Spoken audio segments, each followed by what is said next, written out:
Hello, everyone. You are listening to Three Makes Baby podcast, a podcast about fertility, family, and genetics. And this is season 3, episode 1.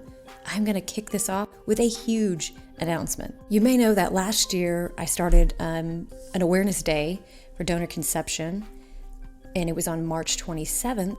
Well, this year, I've partnered with over 24 groups and individuals around the world to start a new International Awareness Day for Donor Conception. That is on April 27th of every year. And we have got some really great things planned for you. And by we, I mean donor-conceived individuals and representatives from almost every area of the field. And I think it's really important that we lead with donor-conceived individual voices because they need to be heard. And there's so much we can learn by listening and communicating with each other, by coming together to make a difference. And that is the intention of this day. And it's also to educate you and provide you with additional resources around this topic.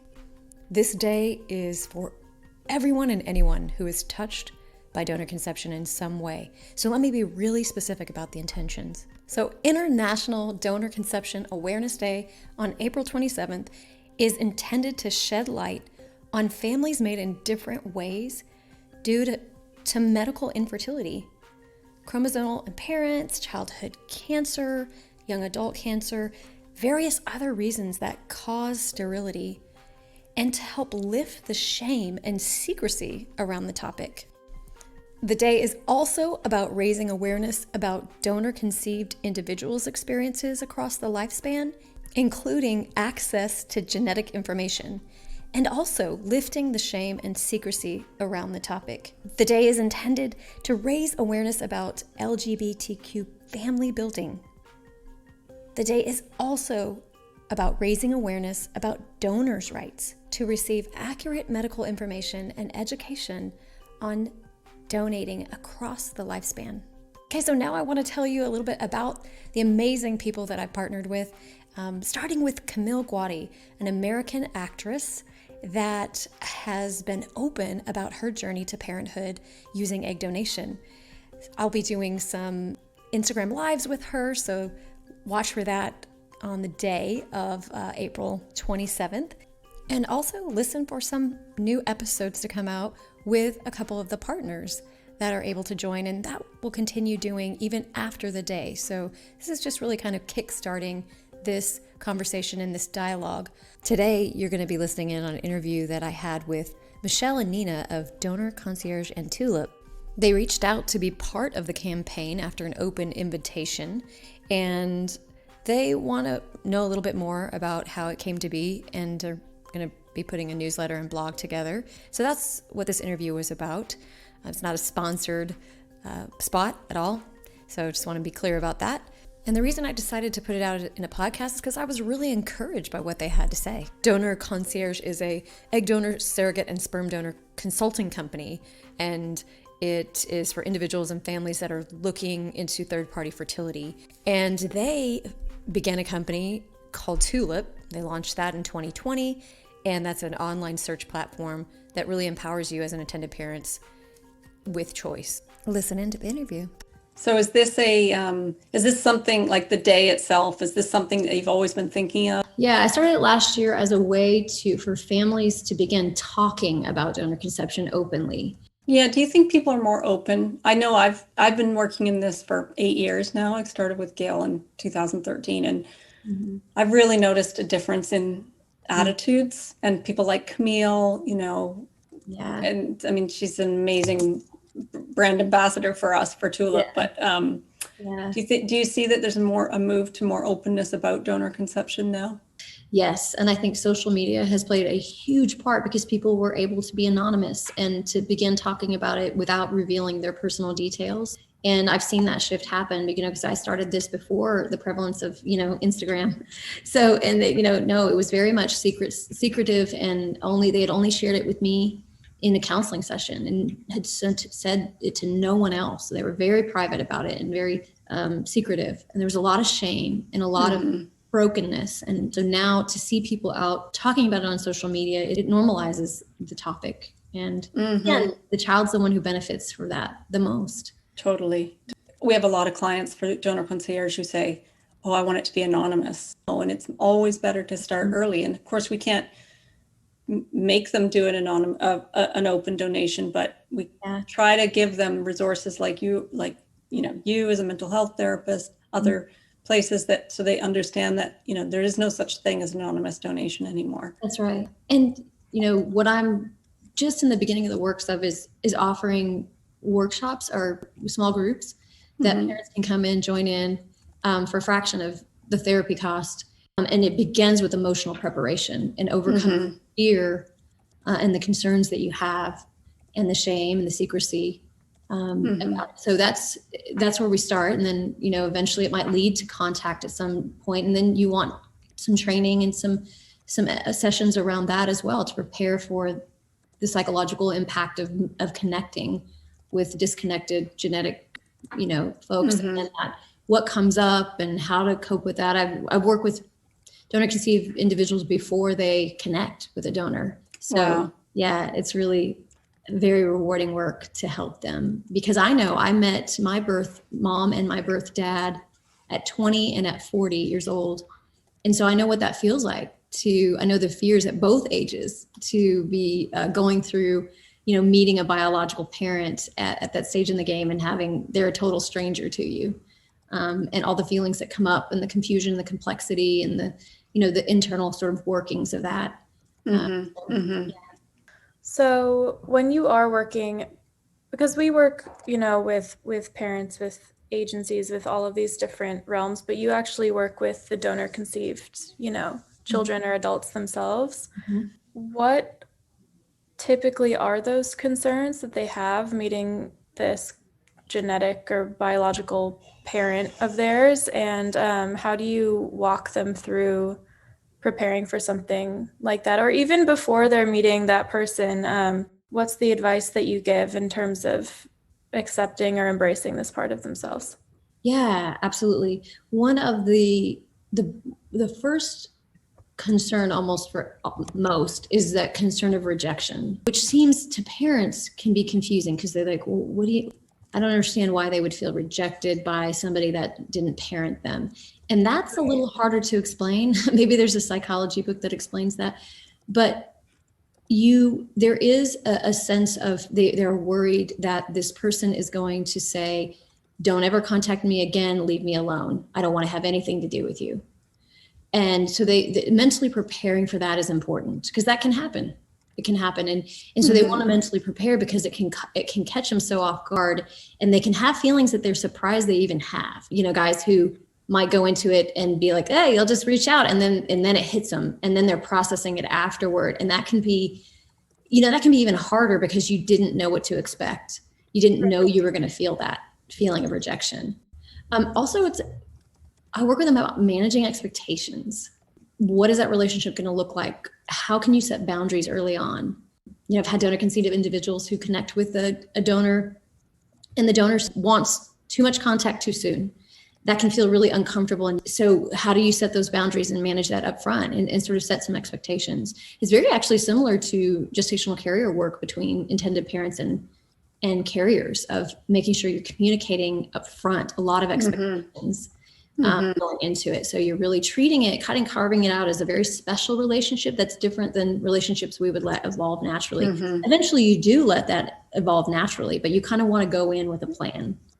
And actually with gestational carriers, so when we are working with a client, the first thing we do is sit down with them and ask what are their expectations, so that when we're looking at profiles of surrogates, we're not going to show them somebody who isn't a good fit right off the bat. So, and we don't get them to meet until we know that they've been medically approved. So we've had the doctor review all the records, because again, if that's the last piece, is there a connection, and are they on the same page? So that's when we get the mental health therapists involved, get the attorneys involved, so that everything's kind of transparent and everybody knows what page everyone else is on. Yeah, absolutely. Yeah. Getting back to language, how do you work with people about the language of this? So do you call the donor the genetic parent?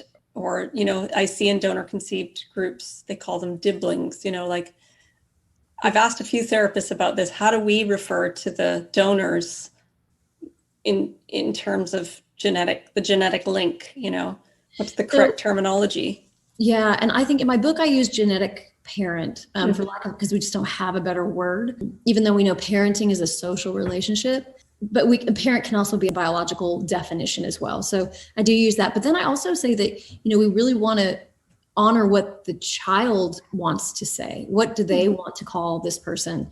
Maybe just by their name. Oftentimes the phrase, it's interchangeable. So at one stage of development, it might be the donor, then it might move to Sam, then it might move to biological father. It really depends on where that individual is at and what they want to call that person. Mm-hmm.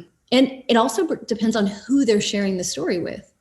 If you're sharing it with a stranger, you might say biological father because you don't want to get into the details of all that. So you say, that's my biological father. If you're sharing it with somebody who's closer, then you might explain that that's the genetic father that your parents used a donor. So it really is so dependent on the individual. And I think that's what makes this field so fascinating, is that it is so individual, and we have to treat it as such because it's so personal. Mm-hmm. And each situation is different, and everyone's feelings are different.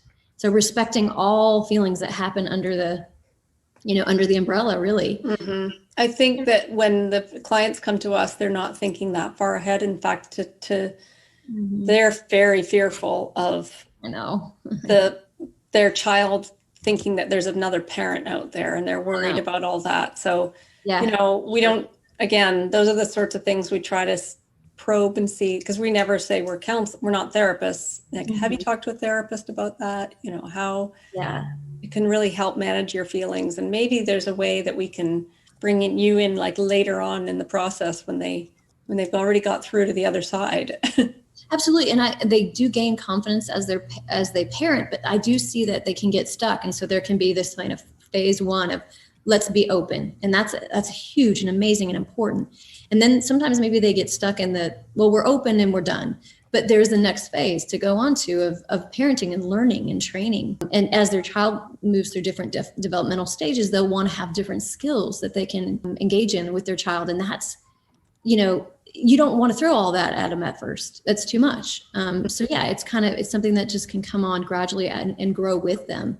But that ongoing resource is really important for them. So they don't just stay stuck and think, well, we thought we did it, but now we're having this problem with the teen, our teen, and we're having all these behavioral issues, and we don't know what to do. We're stuck. And that's what I see, is having ongoing parent training. And that's what I'd like to provide. What do you feel about the frozen banks? And I think we touched on this a little bit the other day, but a lot of people are like, I can't afford the US, I'm going to Spain, and where I don't get any choice in my donor. They're going to tell me it's all anonymous, it's cheaper. Yeah. So how do we as a field and a group of professionals convey that you still need all that transparency? And it may pretend like it's anonymous, but it's not.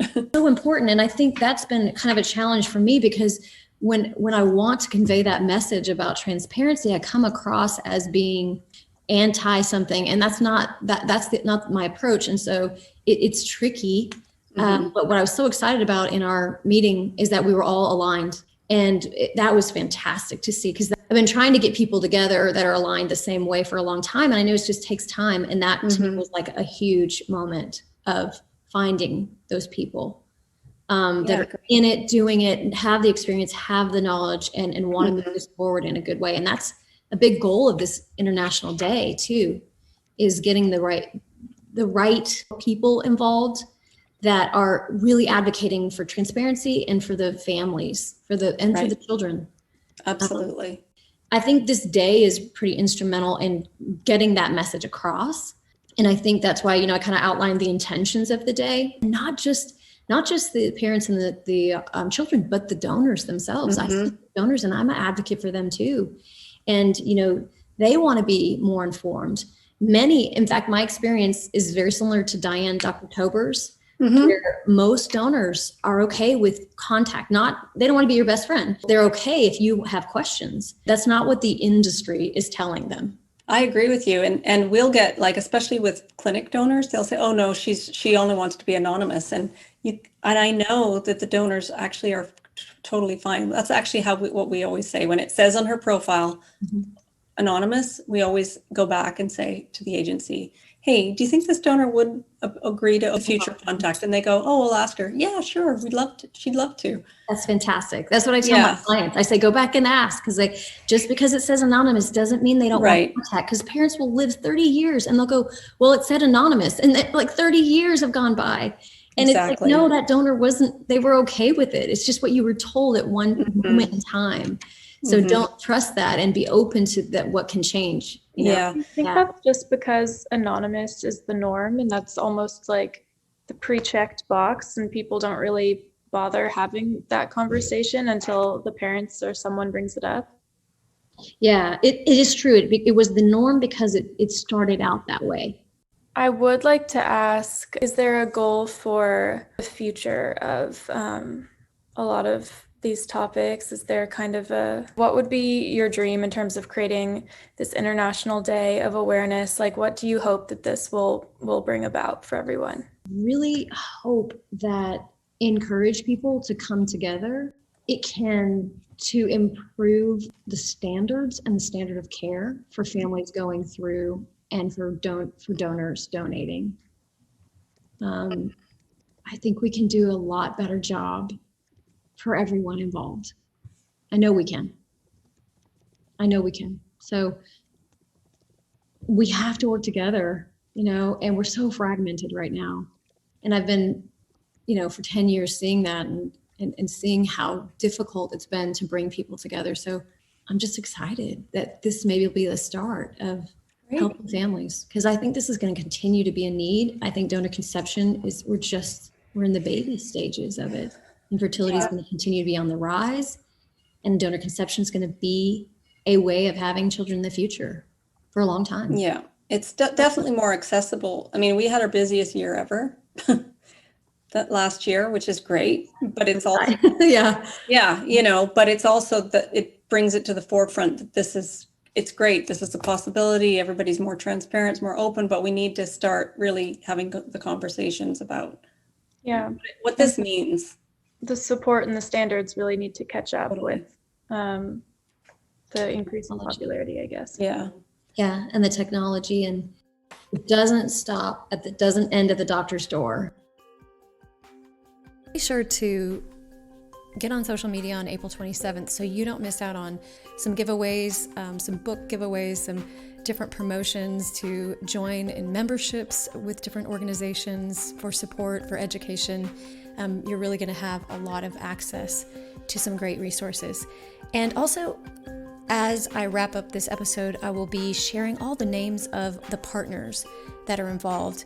You can also go to donorconceptionawarenessday.com to see a list of all of the partners and learn more about their resources and offerings. National Donor Conception Awareness Day include 3 Makes Baby, Fertility Circle, Half of Me podcast, Happy Together Children's Book, the LGBT Mummies Tribe, Donor Concierge, Life DI Dad, Conceive Fertility Center, Tulip, Inconceivable, You Look Like Me podcast, Fertility Help Hub, Roads to Family, Egg Donation Australia, Donor Conception Network, Donor Conception and Beyond, Meta Getman, Your IVF Abroad, Cassandra Adams, Defining Mum, Sacred and Free, Healing Infertility,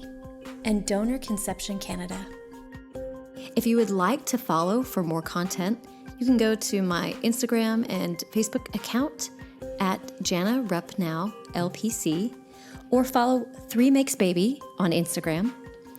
You can get a copy of my book and the companion workbook to 3 Makes Baby on Amazon. If you like this podcast, be sure to like and subscribe. Have a great day.